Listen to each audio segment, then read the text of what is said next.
Hemos platicado acerca de esta pandemia del COVID-19 y también es importante considerar que mientras la variante Omicron provoca alarma en el mundo entero con ciudades confinadas, la cancelación de miles de vuelos, la escala de contagios sin contención en México, el discurso del gobierno, pues es que todo está marchando bien, que no nos está yendo tan mal como el año pasado. Para el presidente, Omicron solamente ha provocado más de 40 contagios, pero sin problemas, sin complicaciones aún. El discurso refleja la realidad, se hacen pruebas suficientes, debemos de estar preocupados en este momento de la pandemia. Vaya tema, querido Víctor Hugo Hernández, ¿cómo estás? Qué gusto que nos honres con tu presencia. Qué linda, muchas gracias, Magda. Y pues sí, no cabe duda que vivimos en universos diferentes o en universos paralelos, donde las estrategias y las políticas públicas transcurren de maneras diferentes y de acomodos distintos. Mientras en Europa prácticamente están viviendo un caos, ya lo están viviendo por un repunte importante de esta variante de Omicron. Bueno, pues en México el hecho de que de alguna manera estemos en el periodo más bajo de contagios hace que tengamos estrategias muy desiguales. Incluso en Estados Unidos, donde también ya reconocen estas nuevas olas de Omicron, bueno, pues cada quien está atendiendo la situación como le parece, pero seguimos creyendo que lo que se hace en México es digno de un país surrealista y de un país completamente con una visión tan diferente a la realidad y que está muy permeada por las decisiones políticas.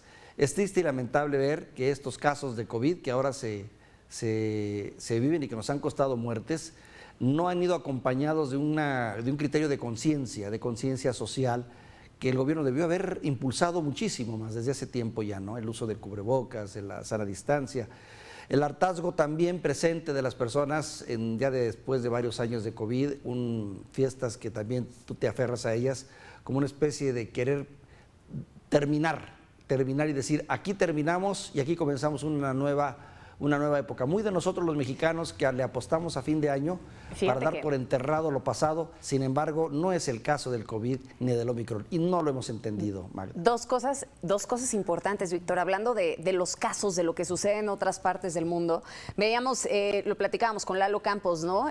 Pues en Estados Unidos se cancelaron más de 2.800 vuelos tan solo en Navidad. Estas cancelaciones en las aerolíneas superan durante el fin de semana, ¿no? Se superaron a la expectativa que se tenía en ese sentido, todo justamente a raíz de Omicron. En el caso de Canadá, para que pudieran celebrar la Navidad, les dijeron, ok, puedes celebrar en tu casa no más de 6 personas, ¿eh? Y hasta ahí, ¿por qué? Porque están tomando medidas adicionales a fin de evitar toda esta parte. Y lo que nos comentaba ahora el doctor Andrew Comas, que me pareció sumamente relevante y que se tendría que tomar en consideración, decía, ok, pensar que Omicron va a llegar solamente como una gripita es una falacia, porque ahí te encargo que se te incapaciten todos tus empleados, a ver cómo sacas adelante el negocio, ¿no? Totalmente de acuerdo, es cierto, y bien dice el doctor y tiene toda la razón. Los efectos los estaremos viendo en un futuro corto, ¿no? Con lo que tiene que ver con productividad, con lo que tiene que ver con incapacitación. La saturación hospitalaria, con todo. Aunque hay quien dice que no se daría un caso de saturación hospitalaria como en otros momentos, pues sigue siendo un riesgo. Más bien es jugarle un poquito perdón por la expresión, Magda, al valemadrismo, ¿no? Al decir, oye, ok, vamos a celebrar, hoy vamos a festejar, por hoy nos vamos a olvidar que el mundo ahí está, con su dura realidad, y vamos a fingir que no pasa nada. Y es ahí cuando empiezan a multiplicarse los casos de COVID y de Omicron. Es que sigue pesando más la política, Víctor. Y tú de eso lo sabes perfectamente. O sea, seguimos viendo cómo se toman políticas públicas pensadas en política y no políticas públicas pensadas en la salud de los mexicanos. Y me parece que es un riesgo grande, porque por una parte, ves desde la perspectiva económica, ok, vuelves a generar una parálisis en materia financiera y ahí te encargo cómo le va a ir al país. Pero por el otro lado, sigues teniendo personas que se puedan enfermar de una gripita. Van a llegar al hospital, van a llegar al seguro, van a llegar por medicamentos, como si hubiera en abundancia de medicamentos, ¿no? Ese es el punto. El punto es que también vivimos la realidad de un país pobre, ¿verdad? Hay que recordar, de un país subdesarrollado, donde finalmente el problema fundamental no solo es de poder implementar una política pública de primer mundo, sino que no hay dinero para ello. Yo estoy convencido de que aunque en el discurso oficial se dice, tenemos las vacunas, tenemos el dinero, tenemos el recurso y la capacitación y la infraestructura hospitalaria, la realidad es que basta que tú visites cualquier hospital para darte cuenta cuál es lo que realmente está ocurriendo. No se diga también, ¿pero es un país pobre o un país mal administrado? Interesante la pregunta. México es un país rico en muchos sentidos, pero ha estado muy mal administrado desde hace desde hace un número infame de sexenios, claro, y nos ha hecho un país pobre. A pesar de la riqueza que tenemos, somos un país pobre por todos los atavismos que venimos jalando todavía. Y prueba de ello es que pues, en los aeropuertos, tú ves, aquí no se hacen, mientras en otros lados están desesperados y acuciosos y te exigen el papelito para poder viajar, aquí simplemente decimos, aquí no pasa nada, siempre apostándole, uno, al famoso inmunidad de rebaño, que es lo que se le está apostando, y dos, a la esperanza de que Omicron no sea tan severo como dicen algunos, mientras que otros lo que señalan es que estamos ante un virus que está modificado y que puede causar un problema terrible, terrible en los primeros días de enero.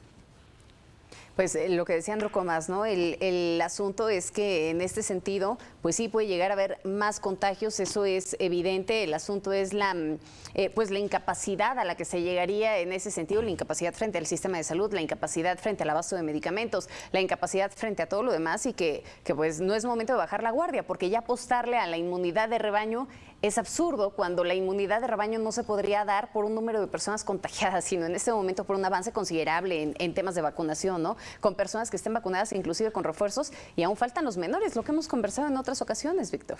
Fíjate, ¿cómo se interpreta el aspecto de la cultura?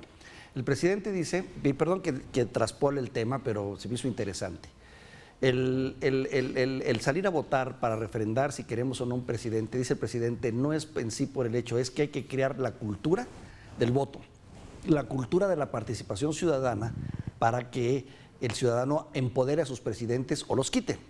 Tiene algo de correcto, está interesante. El problema es el dineral que nos está costando. Pero ¿por qué no es lo mismo con los aeropuertos? Cuando toman la decisión y dicen, no vamos a hacer exámenes porque no tiene ningún sentido, no está demostrado que los aeropuertos puedan funcionar aplicando exámenes en todos. No, bueno, es el mismo aspecto, crear cultura. Es la cultura, son los mensajes que envías, ¿no? Dices tú, bueno, se trata de que la sociedad vaya aprendiendo que aunque si son mensajitos, si son eventuales los exámenes o si hay en los diferentes estados, porque hay realidades diferentes, ¿verdad? No podemos hablar de un proceso de pandemia que sea único en el país, no. Cada estado está enfrentando una realidad diferente y a su modo la está matizando, la está enfrentando. Pero aquí lo verdaderamente curioso es ¿por qué no hacer el énfasis en la cultura? Si se hace cultura para tirar a un presidente, ¿por qué no se hace cultura para cuidarnos? Cosas del populismo, a ver, me queda claro que en este sentido tiene que ver con una mejor estrategia de comunicación, una estrategia de comunicación más certera, Víctor, y que sea un liderazgo aplicado a la educación de la gente, ¿no? Un liderazgo en donde verdaderamente estés motivando a la gente que se encamine a cuidarse, porque pues en este momento también es un asunto de muchísima responsabilidad social y si no apelas a la responsabilidad de la gente, pues ya estamos tronados.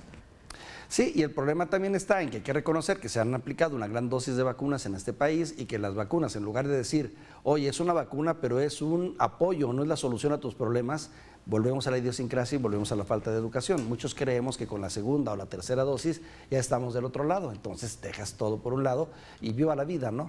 Híjole.